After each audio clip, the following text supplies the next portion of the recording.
Second day of August, welcome to RwandaTV News. I am William Evans with the latest from the world of news, but first the headlines. President Paul Kagame has met with a delegation from the Symposium of Episcopal Conferences of Africa and Madagascar who are in the country for their 20th plenary assembly. While the Rwandan parliament has retaliated that it will not be intimidated by the baseless accusations that Congolese leaders have continued to levy against Rwanda.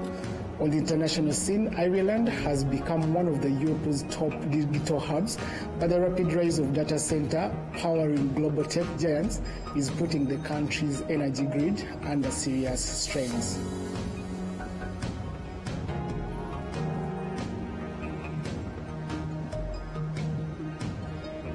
The hidden costs of your debt.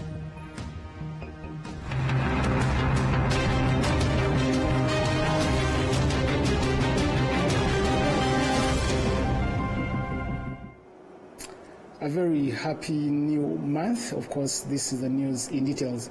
President Paul Kagame has met with a delegation from the Symposium of Episcopal Conferences of Africa and Madagascar who are in the country for their 20th plenary assembly.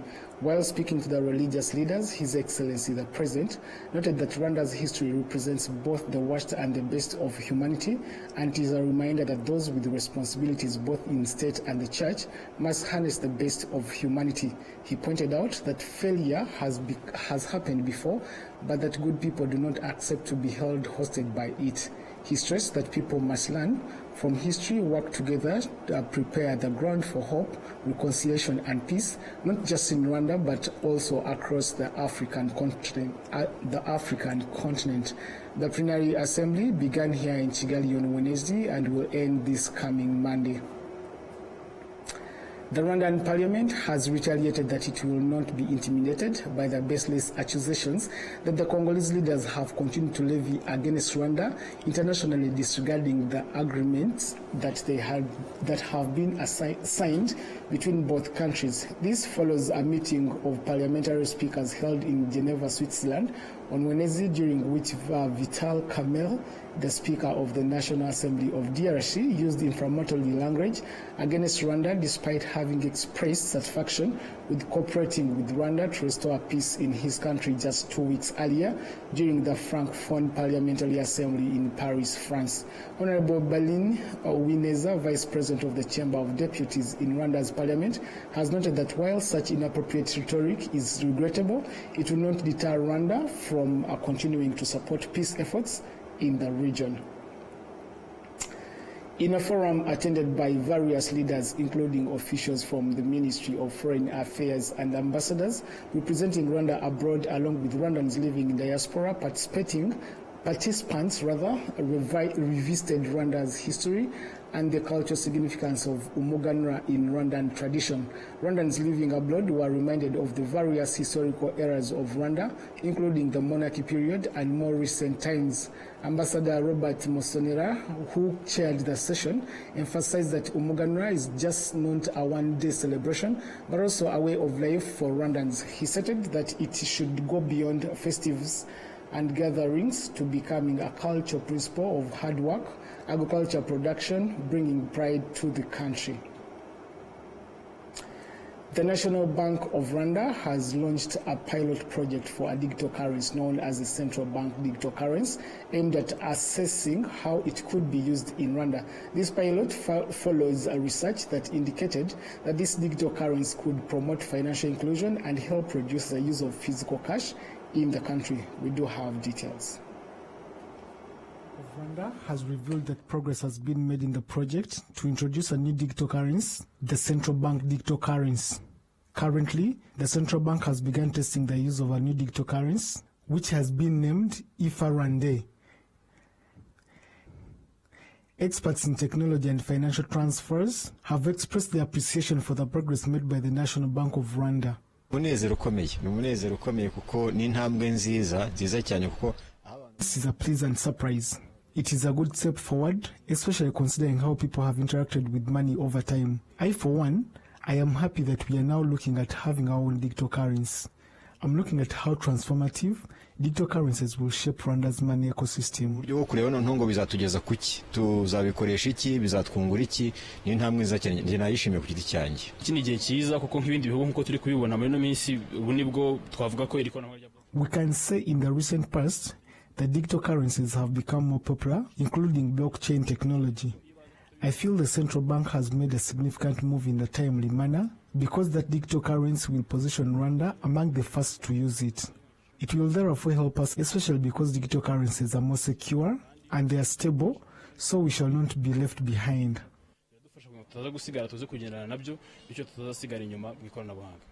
The president of the Rwanda FinTech Association, Kanamugire, says that Rwanda, piloting a central bank digital currency, presents many opportunities for both new investors and Rwandans at large. Turashima Central Bank na government yacu ko badutekerezaho cyane cyane yuko we are grateful to the central bank and the government for always thinking about us.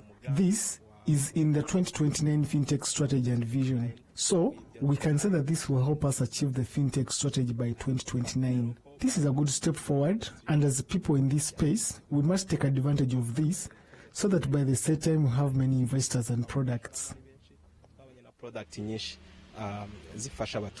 The governor of the National Bank of Rwanda, Solaya Hakuziyaremye, recently told RBA that they aim to continue promoting digital technology in Rwanda's financial sector because it presents many opportunities for the country. Igihugu cya Cambodia kiri mu bya mbere byatangiye gukoresha ikoranabuhanga bita blockchain. Cambodia is among the countries to use blockchain technologies in their payments via a system known as Bakong. That is similar to the central bank digital currency. That is something we desired to know more about. We have exchanged information about how it works and how their citizens interacted with it. Once a decision is reached to have our own digital currency, we shall at least have people we've learned from. It is not clear when the new digital currency will officially be launched for public use in Rwanda, but by October this year, the results of the ongoing pilot are expected to be released. This review will be followed by 3 additional phases, after which a decision will be made either to officially launch the digital currency or to drop the initiative, depending on the findings of the current evaluation and analysis. Rwanda's private sector has noted that the annual international trade fair held here in Kigali has increased both the quantity and quality of locally made products. This comes as the 28th edition taking place in Kigali this year has been attended by over 344 entrepreneurs, showcasing these are showcasing Rwandan-made products.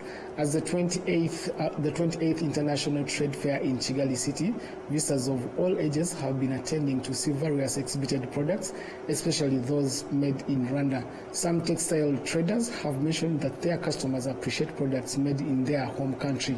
Among Rwandan-made products are woodworks like beds, chairs, tables, and other items. Food processors are also not left behind.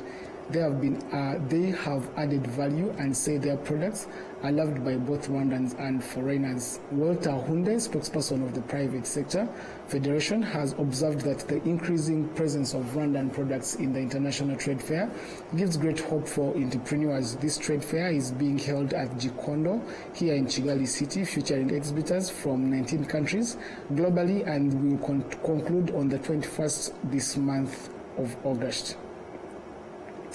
Now, to more news, Enora Gladys brings us a story of a fourth-year medical student from Sudan as a powerful reminder that it is never too late to start over. Take a look. Hello and welcome back to the Password Show, most especially to our Dream segment, where we get the chance to explore and also get to know the lives of the young people pursuing different careers currently in Rwanda from other countries. That is why today I'm honored to be having with me a 4-year dedicated health care student from Sudan. Welcome very much. Welcome. Hello. How are you? I'm fine. Yes, we may start maybe by saying the names, because I didn't want to say the names because of how long they are and also the spellings. I might maybe do something which you won't like. Yes, actually. My name is Mohammed El Samani Ali Shukrullah. I'm a 4th-year medical student, originally from Sudan. I've graduated my high school back at my country in Sudan with an interest of science and healthcare. So I've always had the passion about helping people. And actually, I find out that medicine is the place where I can make the passion into an action. So it was a great opportunity for me to be in this field. And I'm really thankful to everyone who have helped me to reach where I am right now. Yes, I would like to know, everyone may ask themselves, because I know med schools is one of the hardest that we currently have in all the careers currently. What inspired you to pursue the medicine career so far?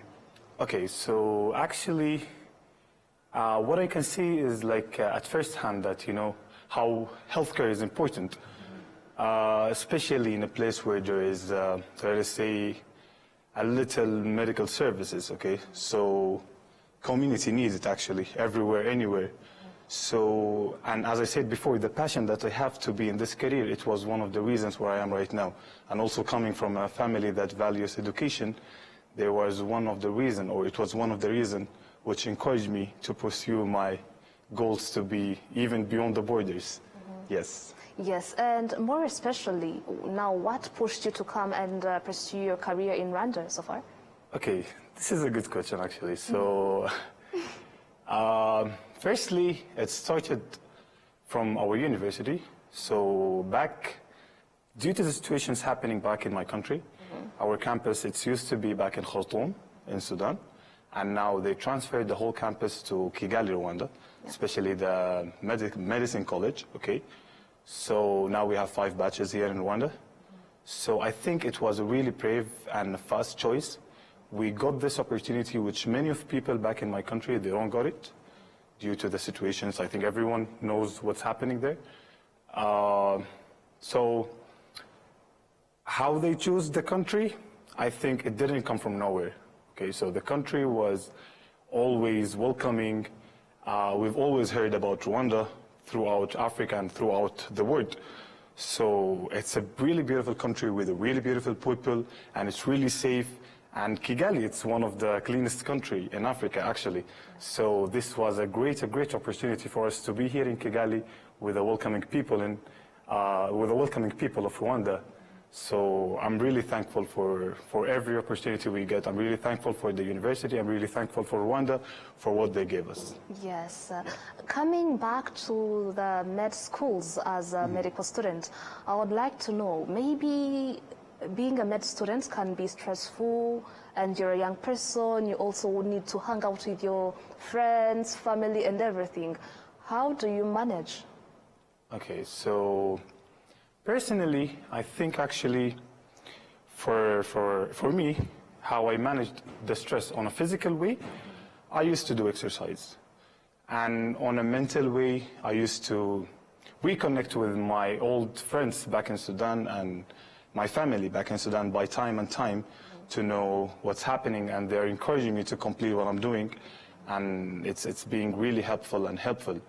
But this is like it's a differential thing. It differs from someone to someone how they manage their stress, you know? Yes. So what I'm doing, it sometimes works for some people, and it sometimes doesn't work for anyone, you know? So people might find themselves to find how they manage the stress. Yeah. Yes. I would like to know, what's a typical day? What does a typical day for your students, medical students, looks like here in Rwanda? Oh. Maybe would you like any rewards so far, or an experience you'd like to share?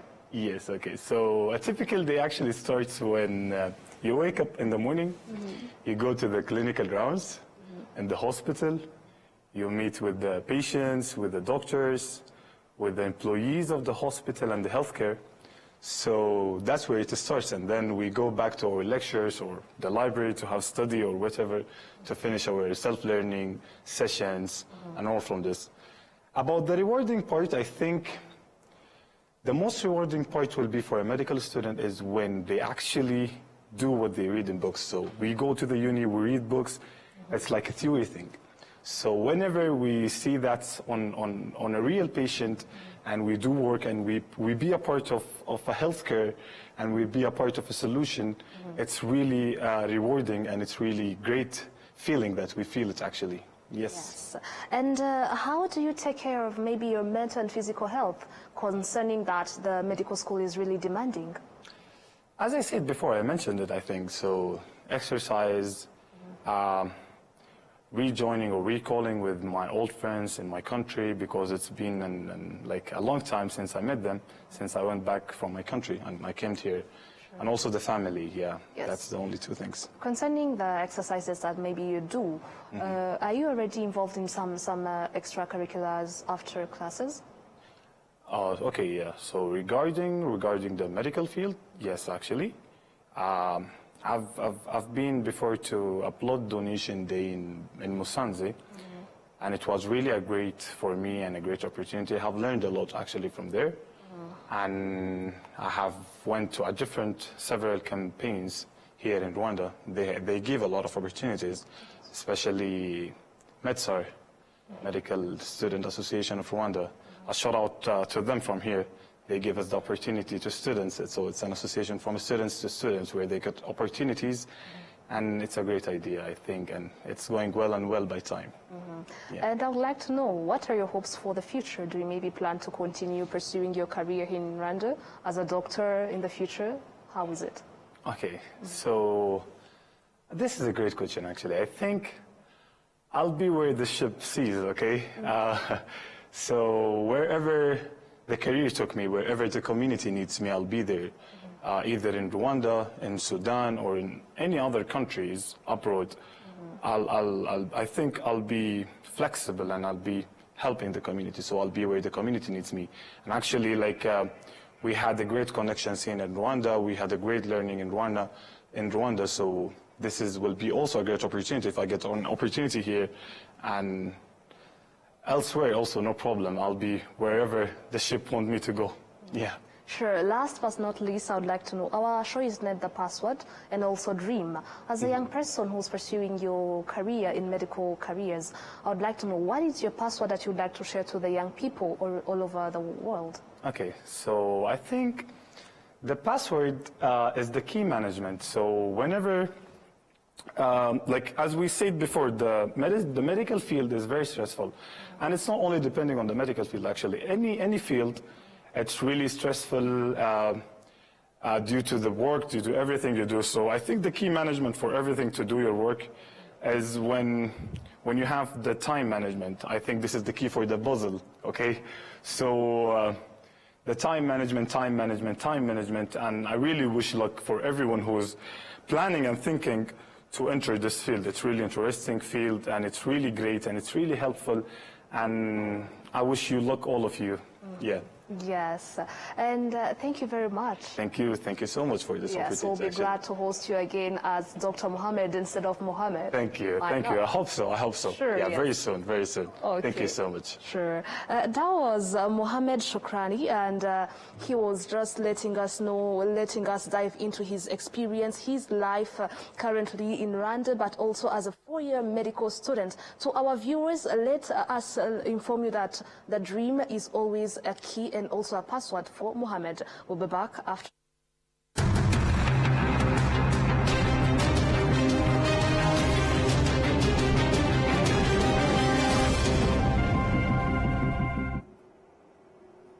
Laughs moments. Laying hooks.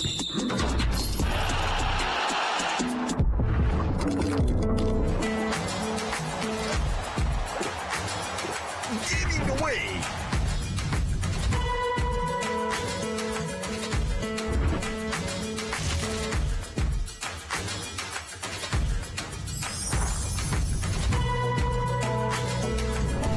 Making moves.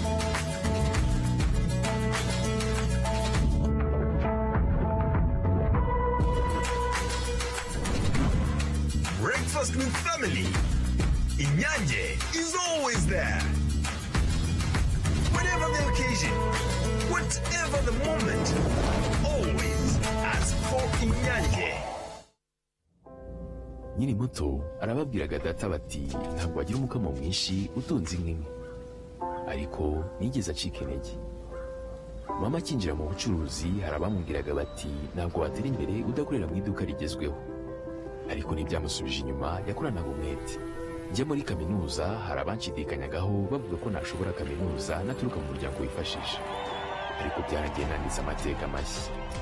Igihe cyo gutera ishema umuryango wanjye kigeze, bamwe bakomeje kumbwira bati ntabwo watera umuryango wawe ibyishimo n'ishema, ariko narabishoboye.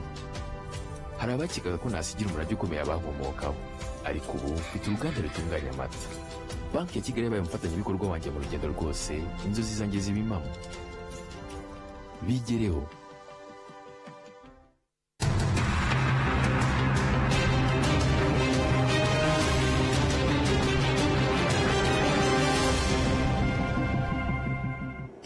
Welcome back from that very short break. Now, Ireland has become one of Europe's top digital hubs, but the rapid rise of data centers powering global tech giants is putting the country's energy grid under serious strains, now consuming over 21% of its electricity. Al Jazeera has the details. So you're tapping away at your phone, messaging, maybe doing some shopping online. You're probably not thinking about the hidden costs of your digital life, the damage it could be doing to your community or the environment. I'm in Dublin, and here's a man who does think quite a lot about stuff like that. Vantage data centers there. Next to it is Google. We're just coming past here. This will be the Microsoft data center complex when we turn in here. And every time you go on TikTok or Instagram or you buy something online, it's taking a bit of information from what you're doing. I don't know what they're storing in the data centers, whether this is data that's helping people or if it's personal information that can be funneled into an AI model, which is now something that a lot of companies are using almost to replace workers. It takes 22% of the national grid capacity to keep these places running. That's more power than is used by every urban home in the country put together, and that's made life much more expensive. And regular people are making massive changes to their regular lives, sometimes not by choice, but because electricity costs have gone up, because food costs have gone up. Data centres, the tech companies have kind of run amok with things. The huge growth of data centres here in Ireland is thanks to a low corporate tax rate that attracts powerful multinational companies, pharmaceutical giants, tech companies like Apple, Amazon and Google to base their European operations here. It does generate enormous tax profits, of course. But campaigners say the government is putting those profits before the people. And on an unusually sunny blue sky day for a place like Dublin, they point out that there's an environmental cost as well. Yes, uncharacteristically hot weather today. There's a heat wave across Europe, and the core of the issue is we can't be allowing energy demand to soar from this one single polluting industry. This is trying to fight climate change, trying to meet our decarbonisation objectives, and trying to dedicate resources to local communities. It's like doing that with both hands tied behind our back, essentially. We reached out to the main industry body, but it declined to comment, and the government shows no signs of agreeing to campaigners' calls for a halt to data centre development. I think you need to look at things realistically. Say tomorrow Trump wants to put tariffs on Ireland and these centres move elsewhere and the pharmaceutical companies move elsewhere. And then what do we have left behind because we've charged such a low tax rate and not produced any services out of it? It is, they say, an unsustainable economic model both for the people of Ireland and the environment they live in. Jonah Hull, Al Jazeera, Dublin. Now, with one of the fastest growing economies in the world, Guyana is riding a wave of oil-driven prosperity, but also facing a critical balancing act. While 85% of the country remains untouched wilderness, Guyana says it is determined to grow without sacrificing its rich natural heritage. Al Jazeera once more. From the summit of Turtle Mountain, the expanse of Guyana's rainforest is breathtaking. That is what we call the boba palm or the Indigenous guide Marcy Johnny takes pride in sharing this beauty. So the forest is very important for me and my community because we all benefit from it. With 85% of the nation's still untouched wilderness, Guyana has earned international praise for its conservation commitment. But beneath that canopy, a new era is unfolding. Between 2022 and 2024, Guyana posted an average growth of about 47%, the world's top GDP gains, driven by a major oil discovery. And is trying to diversify by, among other things, opening up to the world. Tourism is a relatively new but a growing sector in our country because the numbers are still very small the manner in which the tourism is being implemented is along a very sustainable fashion. Most of Guyana is uncharted, pristine, and unexploited. And while tourism, and in particular ecotourism, is growing, local communities hope it will help develop remote areas without spoiling the biodiversity. The government is paving roads through the forest, intended to open up remote villages to agriculture and commerce, and in many places mining, much of it gold. For some, it's a sign of progress. For others, a risk to Guyana's hard-won environmental reputation. The government of Guyana. But Guyana's president says its development model is showing that economic growth doesn't have to come at the expense of its forests, thanks to a low-carbon strategy first launched in 2009.